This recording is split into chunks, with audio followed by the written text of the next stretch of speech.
71 সালে দেখি নাই, আমরা শুনেছি, পাক হানাদার বাহিনী জিজ্ঞেস করত মুসলিম না অমুসলিম চেক করার জন্য, বলতো কালেমা বল, কালেমা বাতাও। তো যারা কালেমা বলতে পারতো পাকিস্তানি বাহিনী নাকি ওদেরকে ছেড়ে দিত, শুনেছি।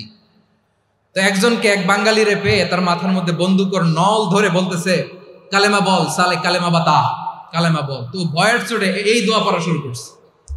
ও পড়তেছে লা ইলাহা ইল্লা আনতা সুবহানাকা ইন্নী কুনতু মিনাজ জালিমিন। পাকিস্তানি বলে সালে ये तो मुसीबत का কালেমা है। বাঙালি কয় হাম তো ভি মুসিবত মে হ্যায়। পাকিস্তানি বলে বেটা কোন দোয়া বললি, এটা তো মুসিবতের কালেমা। কয় আমিও তো মুসিবতে আছি, আমার মাথার মধ্যে বন্দুক ধরে তুমি আমার কালেমা জিজ্ঞেস করো, এখন কোনটা কালিমা আর কোনটা কি দোয়া, আমার হুঁশ আছে নাকি? প্রিয় ভাইরা, আসলে এটা দোয়াউল মুসিবা, বিপদে পড়লে এ দোয়া পড়তে হয়। লা ইলাহা ইল্লা আনতা সুবহানাকা ইন্নী কুনতু মিনাজ জালিমিন। এটা পড়বেন আপনারা। এই দোয়া পড়ে সাইয়েদনা ইউনূস আলাইহিস সালাম মাছের পেট থেকে রক্ষা পেয়েছিলেন। রক্ষা করেছিল কে? তুমি ইউনূস নবীরে যখন খাইলো মাছেতে গিলিয়া, ফেরেশতা পাঠাইয়া দিলে ইসমে আজম দিয়া।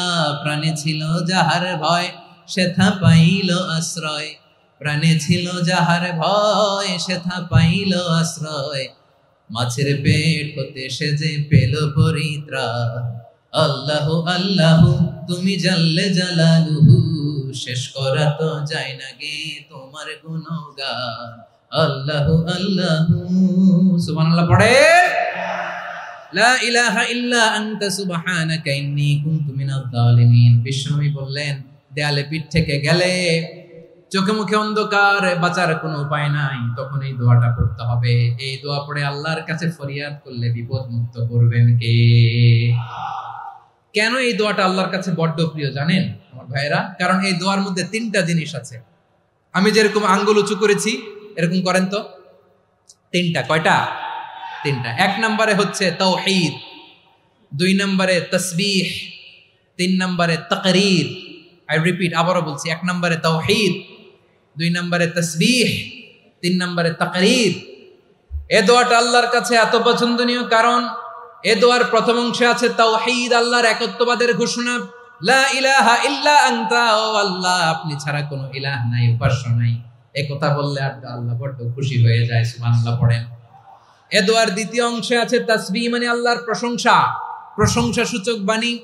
সুবহানাক সুবহানাক সুবহানাক, ও আল্লাহ আমি আপনার পবিত্রতা ঘোষণা করছি। সুবহানাক, এই কথা শুনলেও আল্লাহ খুশি হয়ে যায়। সুবহানাল্লাহ পড়েন। এই দোয়ার তৃতীয় অংশে আছে তাকরীর। তাকরীর মানে পাপের স্বীকৃতি। তাকরীর মানে কি?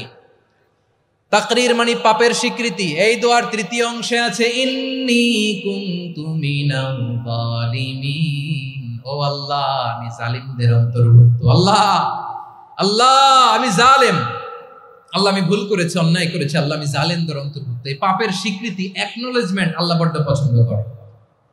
যখন আল্লাহর কাছে আপনি ছোট হবেন, ছোট হতে হতে যত ছোট হবেন ওই দৃশ্যটা দেখতে আল্লাহ বড্ড পছন্দ করে। সুবহানাল্লাহ বলে।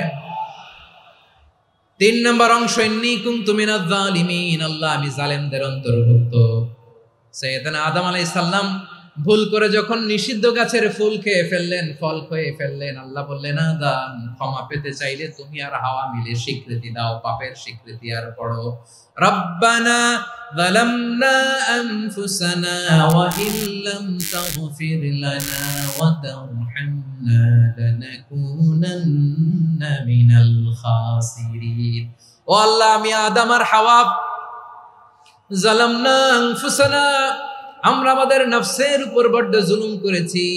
আল্লাহ ওয়া ইল্লাম তাগফির লানা ওয়া তারহামনা, আপনি যদি ক্ষমা না করেন, আপনি যদি দয়া পরবশ না হন, আপনি যদি রহম না করেন, আমরা তো ক্ষতিগ্রস্তদের মধ্যে শামিল হয়ে যাব। এই দোয়া করার সাথে সাথে সাইয়েদনা আদম আর হাওয়া আলাইহিস সালামকে ক্ষমা করে দিলেন কে?